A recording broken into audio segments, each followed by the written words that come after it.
Assalamualaikum, selamat datang di channelku. Kali ini, aku akan ceritakan pengalaman menyeramkan Pak Budi, seorang sopir truk sayuran yang melintasi jalur hutan sepi di tengah malam dan mengalami kejadian tak masuk akal. Bagaimana kisah selengkapnya? Simak sampai habis ya. Jam menunjukkan pukul 11 malam. Pasar induk Tanjung Mekar yang biasanya ramai di siang hari kini tampak berbeda.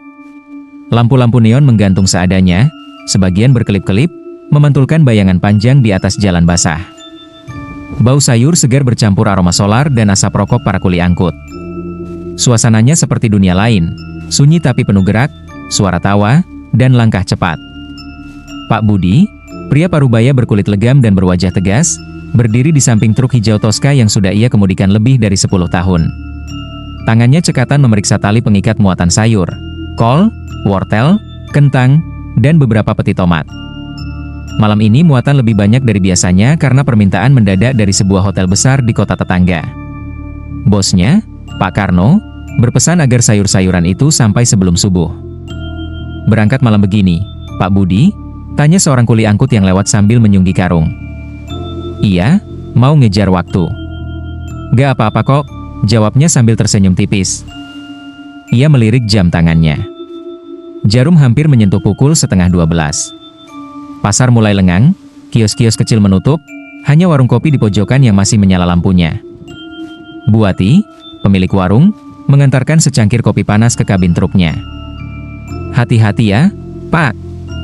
Jalan pintas itu kalau malam serem loh, kata Buati sambil menatapnya serius. Pak Budi tertawa kecil. Ah, paling cuma gelap aja, Bu. Lagian saya sudah pernah lewat situ siang hari. Ia tak tahu, peringatan Buati bukan hanya basa-basi. Jalur pintas yang disarankan Pak Karno memang jarang dilewati sopir lain saat malam. Cerita tentang penumpang gelap sering jadi obrolan di warung kopi, tapi Pak Budi menganggapnya sekadar mitos pengantar tidur. Sambil menyeruput kopi terakhir, ia naik ke kursi kemudi, menutup pintu kabin dengan suara gedebuk. Mesin diesel menderu berat saat kunci kontak diputar. Di luar, pasar makin sunyi, hanya tersisa suara tik-tik hujan kecil di atap seng. Pak Budi menarik napas panjang, menatap jalanan gelap yang menanti di luar gerbang pasar. Malam ini perjalanan terasa berbeda. Ia tidak tahu, inilah awal dari pengalaman yang akan mengubah pandangannya tentang jalan sepi di tengah malam. Jarum jam di dashboard menunjukkan pukul 12:10. Lampu-lampu pasar induk Tanjung Mekar tertinggal di belakang, berganti dengan jalanan kota yang perlahan makin sunyi. Pak Budi memutar kunci lampu jarak jauh, sinar kuning truknya memecah gelap malam seperti pisau. Di kabin hanya terdengar dengung mesin diesel dan desis kipas pendingin. Sesekali radio memutar lagu dangdut lawas, tapi suaranya serak seperti sinyalnya tertutup kabut. Ia memeriksa spion kanan-kiri. Jalan kosong.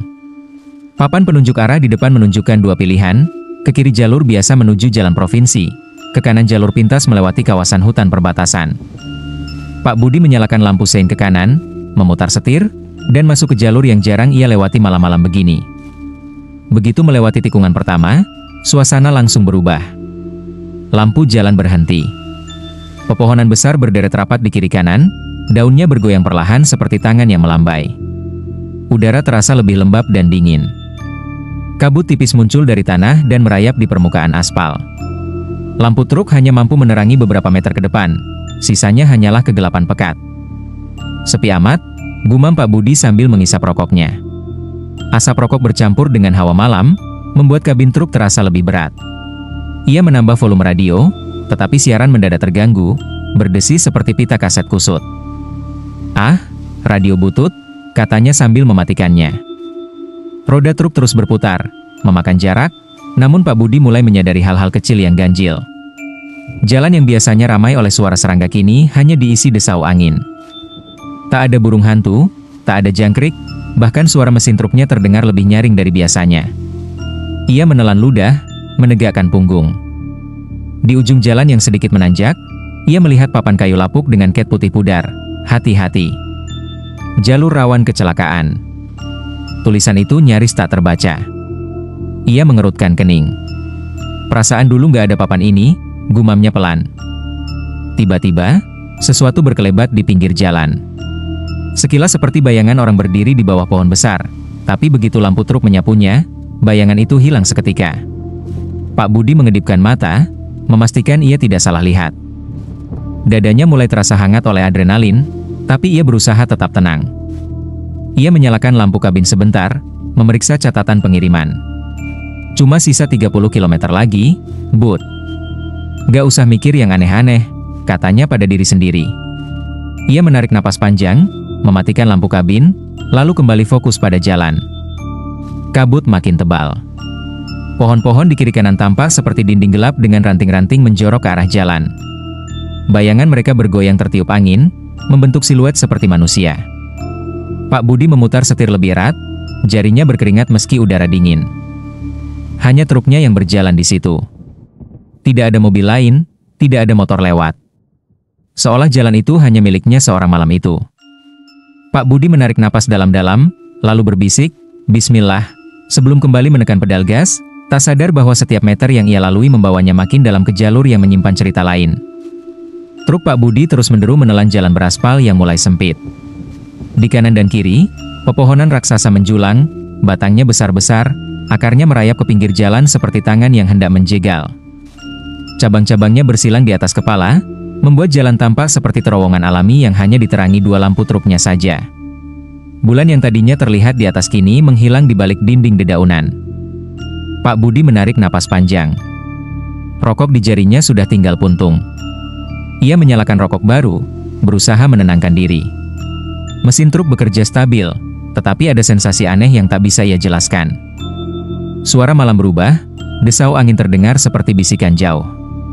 Sesekali terdengar suara burung yang tak pernah ia dengar sebelumnya, parau dan panjang, membuat bulu kuduknya meremang. Di dashboard, jarum jam sudah menunjukkan pukul 1:01. Ia masih punya sekitar 20 km lagi sebelum keluar ke jalan besar. Sedikit lagi, gumamnya. Ia memutar radio untuk mengusir sepi, tapi hanya terdengar suara mendesis, seperti orang bernafas dekat mikrofon. Ia cepat-cepat mematikannya.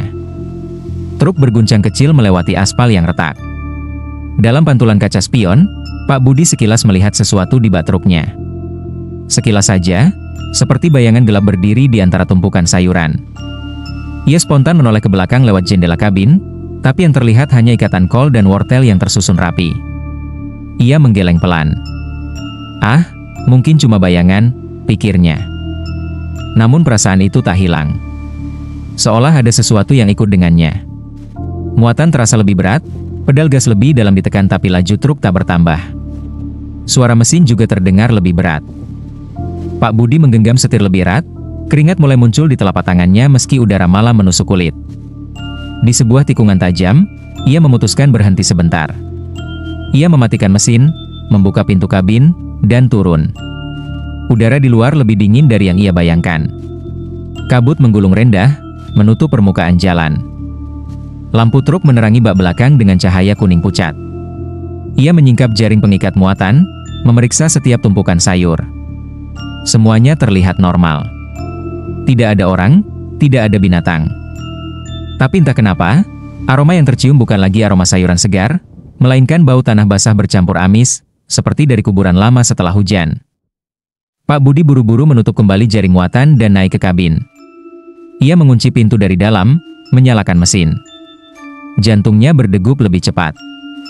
Di kaca spion ia menatap bak truknya sekali lagi. Kosong. Tapi entah kenapa, ia merasa tidak sendiri. Ia menggigit bibir, membaca doa dalam hati, dan perlahan menginjak pedal gas, meninggalkan tikungan itu menuju bagian jalan yang lebih gelap lagi. Roda-roda truk menderu berat ketika Pak Budi kembali menarik gas. Jalan di depannya lurus, tapi pepohonan di kiri kanan semakin rapat. Udara kian pekat oleh kabut yang mengambang rendah, menutupi aspal seperti selimut. Sinar lampu jarak jauh hanya mampu menerobos beberapa meter, sisanya gelap pekat. Pak Budi menatap jarum RPM. Mesin terdengar mendesah lebih keras dari biasanya. Aneh, gumamnya. Tadi di pasar ia sempat menimbang muatan, tidak lebih berat dari biasanya. Tapi pedal gas terasa lebih dalam, truk seperti enggan melaju. Kecepatan turun ke 30 km per jam meski jalannya lurus dan mulus. Ia mengusap keringat di dahinya. Jangan mikir macam-macam, Bud. Ini cuma mesin capek, katanya mencoba menenangkan diri. Ia menarik napas panjang, menyalakan rokok. Tapi asapnya justru terasa getir, menempel di tenggorokan. Aroma asing masuk ke kabin, bukan lagi bau solar dan sayuran, melainkan bau tanah basah bercampur amis, lebih kuat dari sebelumnya. Dari bak belakang terdengar bunyi, duk, duk, pelan, seperti seseorang melompat-lompat di atas sayuran. Pak Budi spontan melirik ke spion. Kosong. Hanya bayangan tumpukan kol dan wortel yang terpantul samar di cahaya lampu. Ia menegakkan punggung, kedua tangannya mencengkeram setir lebih erat. Suara itu kembali. Kali ini bukan hanya duk, duk, melainkan seperti suara tarikan karung diseret. Pak Budi menelan ludah. Ya Allah, gumamnya lirih. Ia mulai membaca doa pelan-pelan, ayat yang biasa ia baca ketika merasa tidak enak di jalan. Tapi bibirnya bergetar, suaranya nyaris tak keluar. Tiba-tiba lampu jarak jauh redup sendiri, lalu nyala lagi. Panel di dashboard juga sempat mati beberapa detik sebelum hidup kembali. Pak Budi mematikan radio yang hanya mendesis, lalu memandang lurus ke depan. Jalan semakin gelap, kabut semakin tebal. Ranting-ranting pohon tampak seperti tangan yang menjulur hendak menyentuh kabin truknya. Ia menarik gas sedikit lebih dalam. Mesin meraung keras, tapi truk hanya bertambah cepat sedikit. Sensasi aneh merayap ke sekujur tubuhnya, seperti ada beban besar yang menempel di bak, atau sesuatu yang duduk di atas truknya. Pak Budi menggigit bibir. Sedikit lagi, but.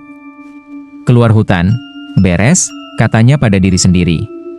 Tapi di telinganya kini muncul suara lain, lirih, jauh, seperti bisikan yang mengikuti deru mesin. Tak jelas kata-katanya, hanya desahan panjang yang membuat bulu kuduknya berdiri. Ia kembali membaca doa, kali ini lebih keras, berusaha menutupi suara-suara itu. Namun dalam hatinya ia tahu, apapun yang membuat truknya berat malam ini bukan hanya soal muatan sayuran. Ada sesuatu yang ikut dengannya. Deru mesin diesel terasa seperti dentuman drum di telinga Pak Budi. Jalan makin sepi, tidak ada rumah, tidak ada lampu, hanya dinding pepohonan hitam yang seperti menutup dirinya dari dunia luar. Kabut menggulung tebal hingga menutupi bemper depan. Pak Budi mencondongkan badan ke setir, menatap tajam ke depan sambil sesekali melirik spion. Aroma busuk kian menusuk hidungnya. Bukan lagi sekadar bau tanah basah, kini baunya seperti bunga melati yang layu bercampur darah amis. Pak Budi memutar ventilasi kabin, berharap udara luar tak masuk, tapi bau itu tetap ada, seperti meresap ke kulitnya. Astagfirullah, bisiknya pelan. Suara, duk, duk, dari bak belakang makin sering terdengar, lalu berhenti, lalu terdengar lagi. Pak Budi menelan ludah, tangannya gemetar di atas setir. Ia mencoba menenangkan diri dengan menarik gas lebih dalam. Jarum kecepatan bergerak naik, tapi perasaan aneh itu tetap mengikutinya.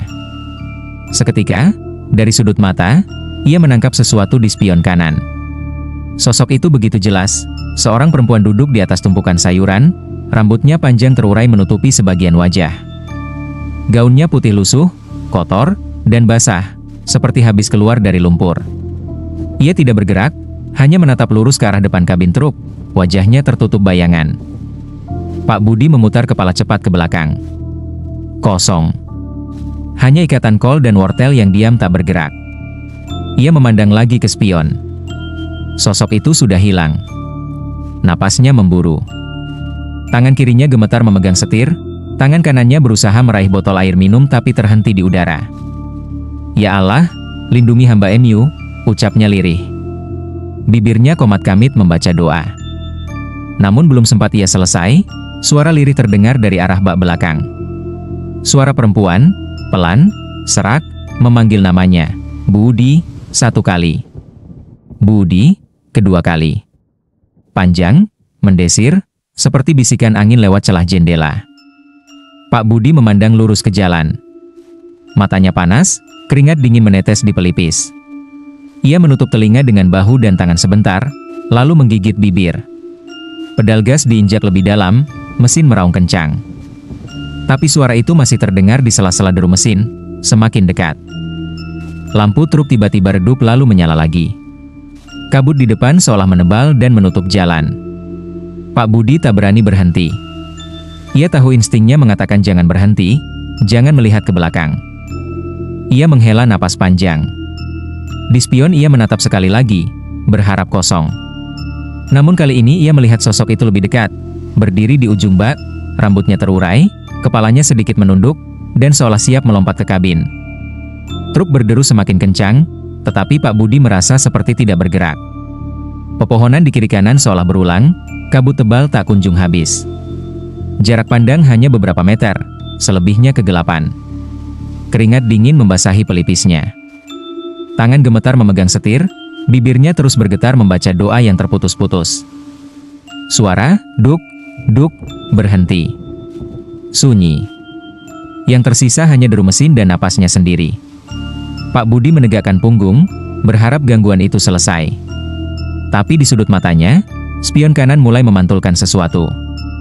Ia menoleh sekilas, sosok itu kini jelas berdiri di atas bak, tidak lagi duduk.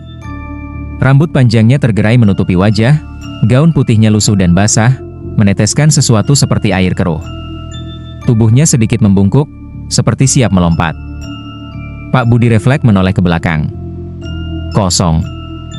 Spion lagi. Ada. Kosong. Ada. Jantungnya berdegup semakin keras. Jangan lihat, Bud. Fokus jalan, ia menegur dirinya sendiri. Tapi keinginan untuk memastikan membuat matanya terus mencuri pandang. Tiba-tiba lampu truk meredup lagi, panel dashboard mati total. Dalam gelap itu, suara perempuan itu terdengar begitu dekat, bukan lagi dari bak, tetapi seperti dari kursi kosong di sebelahnya. Budi, desisnya panjang. Udara kabin terasa turun beberapa derajat, dingin menggigit sampai ke tulang.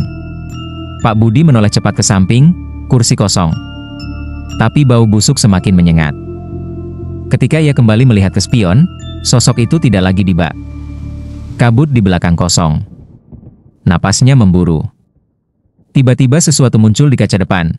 Wajah pucat seorang perempuan dengan mata kosong menempel di luar kaca, rambutnya terurai berantakan, tangannya meraih ke arah Pak Budi. Tidak ada suara teriakan, hanya desahan napas berat yang memenuhi kabin. Pak Budi spontan berteriak, membaca doa keras-keras, memutar kunci gas sekuat tenaga. Mesin meraung, roda truk memecah kabut. Sosok di kaca depan itu perlahan memudar, tapi Pak Budi merasakan truknya seperti diangkat lalu dijatuhkan, muatan bergetar hebat. Ia menggenggam setir erat-erat, pandangannya hanya fokus pada garis samar di aspal yang menuntun keluar. Di kejauhan ia melihat cahaya, lampu-lampu jalan raya besar. Ia menginjak pedal gas lebih dalam, membaca doa tanpa henti. Perlahan kabut menipis, pepohonan menjauh, dan deru mesin terasa normal kembali. Beban berat di bak hilang seketika, seperti ada yang turun. Pak Budi menoleh sekali ke spion. Kosong. Hanya muatan sayuran yang diam di tempatnya. Ia menarik napas panjang, dadanya naik turun. Ya Allah, selesai juga, ucapnya lirih. Truk akhirnya keluar dari belantara. Lampu-lampu jalan raya besar menyambut dengan cahaya kekuningan yang terasa hangat di mata Pak Budi. Napasnya terengah-engah, tangan masih gemetar di atas setir. Ia menurunkan kecepatan perlahan, berusaha menenangkan degup jantungnya yang berpacu seperti mesin diesel. Beberapa ratus meter ke depan, terlihat sebuah warung kecil dengan lampu neon redup di terasnya. Warung itu berdiri sendirian di pinggir jalan, menghadap sawah luas. Pak Budi memutuskan berhenti. Ia meminggirkan truk, mematikan mesin, dan turun dengan langkah gontai. Udara luar terasa segar tapi masih menusuk dingin, bercampur aroma tanah basah. Di warung, seorang pria tua duduk di belakang meja sambil menonton televisi kecil. Ia menoleh ketika Pak Budi masuk. Malam, Pak. Kok pucat begitu? Baru lewat jalur hutannya, tanyanya sambil menuang teh hangat. Pak Budi mengangguk lemah. Iya, Pak, jalur pintas. Tadi, aneh rasanya.